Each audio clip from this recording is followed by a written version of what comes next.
Love gospel వీక్షకులందరికీ సర్వశుభాలు. ఈ video supreme court తీర్పు గురించి మాత్రమే కాదు, మరిన్ని విషయాల గురించి మాట్లాడదాం. వీడియోని పూర్తిగా చూడండి. మీరు ఎస్సీ వాళ్ళు క్రైస్తవ్యం తీసుకుంటే వాళ్ళు బీసీసీ సర్టిఫికెట్ తీసుకోవాలి అంటారు కదా. బీసీసీ సర్టిఫికెట్ ఎప్పుడైనా చూసారా? దానిలో కూడా ప్రధానంగా షెడ్యూల్డ్ కాస్ట్ అని రాసుంటుంది.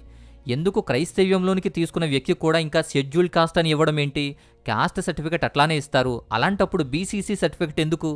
Scheduled cost converted to Christianity అని ఆ కాస్ట్ సర్టిఫికెట్లో ఉంటుంది. ఇక అందులోనూ షెడ్యూల్డ్ కాస్ట్ ఉంటే ఇంకెందుకు? ఇండియన్ క్రిస్టియన్ అని ఉంటుందా అంటే లేదు, క్రిస్టియన్ అని ఉంటుందా అంటే లేదు. అలా ఉంటే అందరూ తీసుకుంటారు. కేవలం ఎస్సీ వాళ్లే మాత్రమే కాదు, బీసీలకి ఓసీలకి లేని బీసీసీ సర్టిఫికెట్ ఎస్సీలకే ఉంటుంది.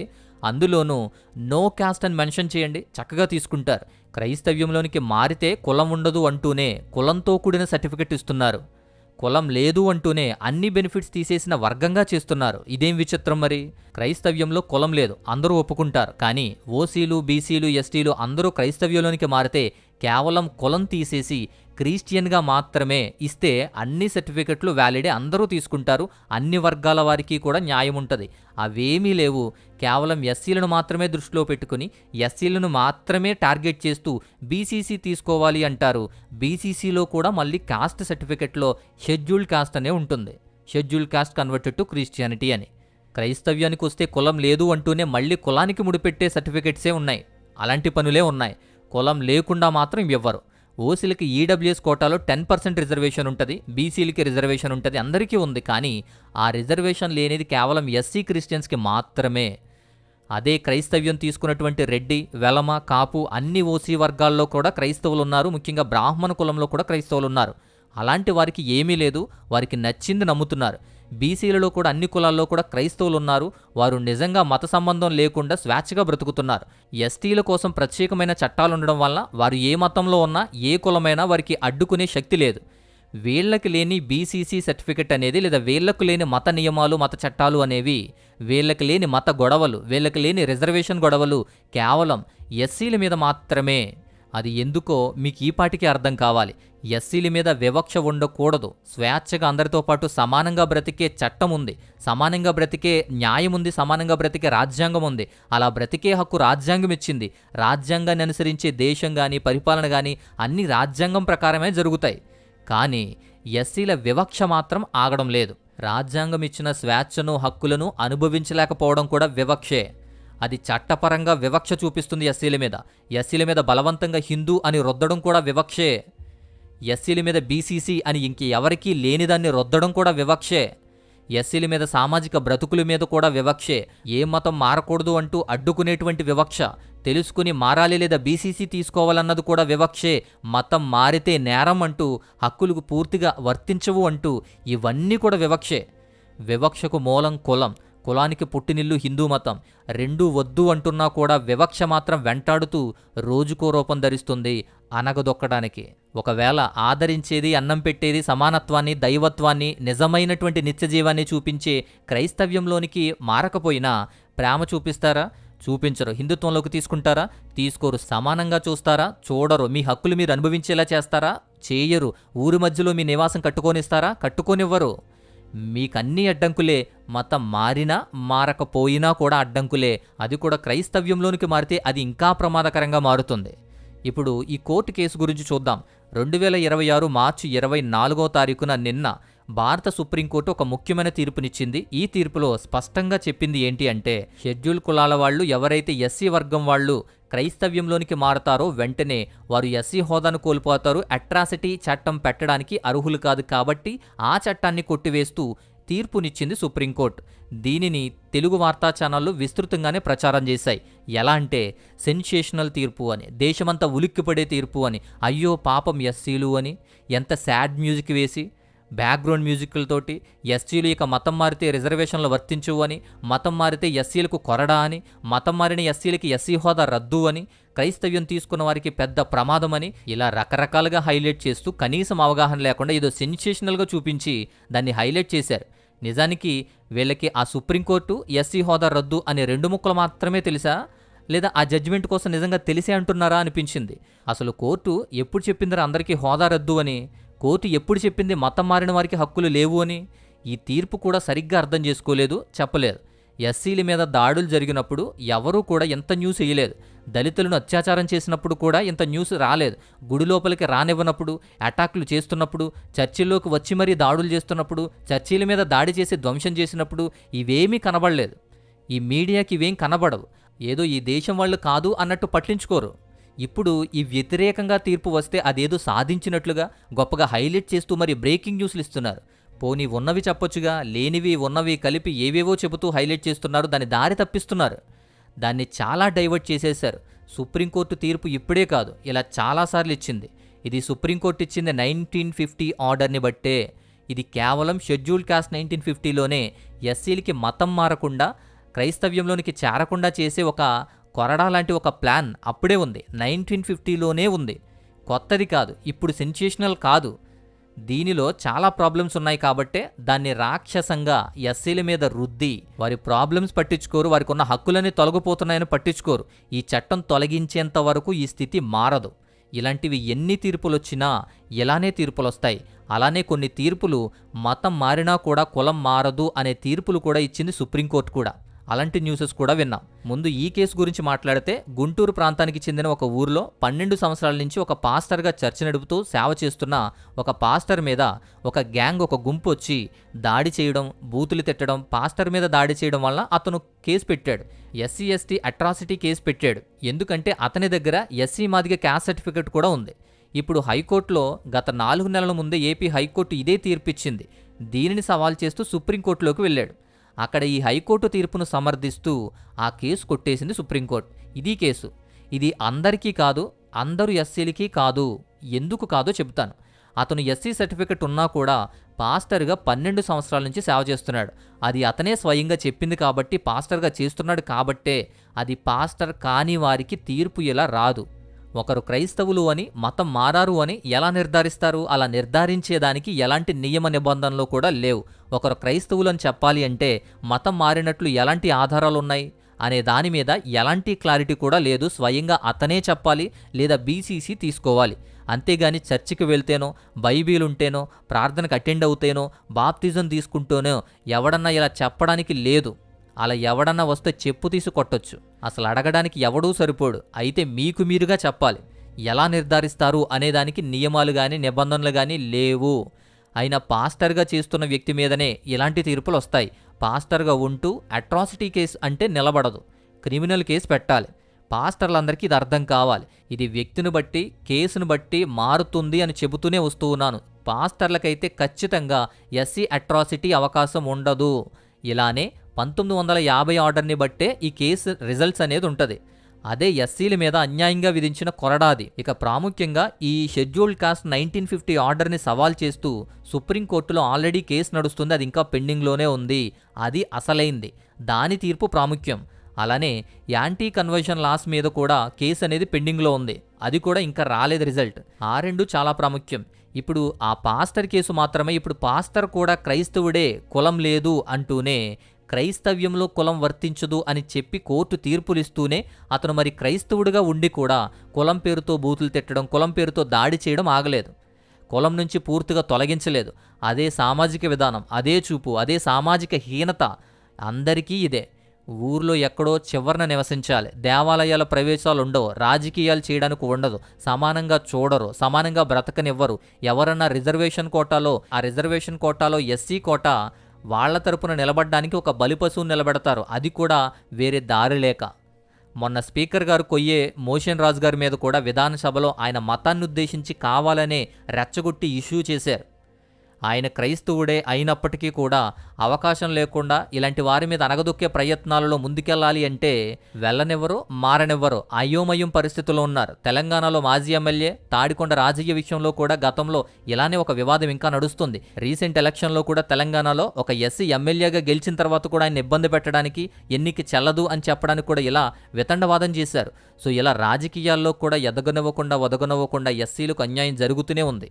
మతం తీసుకుంటాము లేదా నచ్చిన దేవుడిని నమ్ముకుంటాము అంటే రిజర్వేషన్లు తీసేస్తాం, హక్కులు కోల్పోతాయి, బానిస సంఖ్యలు మాత్రమే మిగిలిపోతున్నాయి అంటున్నారు. ఎస్సీ హోదాలో కనీసం సామాజిక రాజకీయాలలో కూడా ముందుకు వెళ్తే రాజకీయంగా అనగదొక్కడానికి మతాన్ని అడ్డుపెడుతున్నారు. కనీసం ఉండనివ్వరు, కనీసం మాట్లాడనివ్వరు, నచ్చింది నమ్మనివ్వరు, నచ్చింది కొననివ్వరు, ఊరికి దూరంగా ఉంచుతారు. ఆఖరికి చనిపోయిన శవాన్ని కూడా రోడ్డు మీద తిరగనివ్వరు. గుడిలోకి ప్రవేశాలుండవు, వాళ్లతో కలుపుకోరు, హిందువుగా గుర్తించరు. హిందువుగా గుర్తించేవారే కాదు, కనీసం కలుపుకునేవారే కాదు, కనీసం నమ్మనిచ్చేవారు కాదు, కనీసం రానిచ్చేవారే కాదు. ఇప్పుడు వారు మతం తీసుకుంటే మాత్రం హిందూ ఎస్సీలు అని మాత్రం గుర్తొస్తుంది. కులాలలో అనగదొక్కుతూనే ఉన్నారు, సామాజిక హక్కులుండవు, కనీసం బ్రతకడానికి ఉండదు, మతం మాత్రం అడ్డు మాత్రమే. వీళ్ళ ఉన్మాదమంతా కులమే. అందుకే కనీసం కష్టపడి చదువుకుని ముందుకు వెళ్దామని ప్రయత్నాలు చేస్తుంటే రిజర్వేషన్లు అనుభవించే కుక్క బతుకులు, రిజర్వేషన్లు అనుభవించే కుక్కలు అని చెప్పి ఉద్యమాలు చేస్తారు, వ్యతిరేకిస్తారు. రిజర్వేషన్లు కేవలం ఎస్సీలకు మాత్రమే ఉన్నట్టు, మిగతా వర్గాలకి లేనట్టు. నచ్చిన మతం తీసుకుంటే మత మార్పిడి మూట, మతం మారిన కుక్కలు అంటారు. రాజకీయంలో ముందుకు వెళ్తే మత కుల విభజనలతో అనగదొక్కుతారు. కనీసం రాజ్యాంగం అనుభవించే అన్ని హక్కులు అనుభవించడానికి కూడా ఉండదు. పైగా రాజ్యాంగానికి వ్యతిరేకమైన చట్టాలు చేస్తారు. ఇలా షెడ్యూల్డ్ క్యాస్ట్ 1915 ఆర్డర్లా చేస్తారు, యాంటీ కన్వర్జన్ లాస్లా చేస్తారు.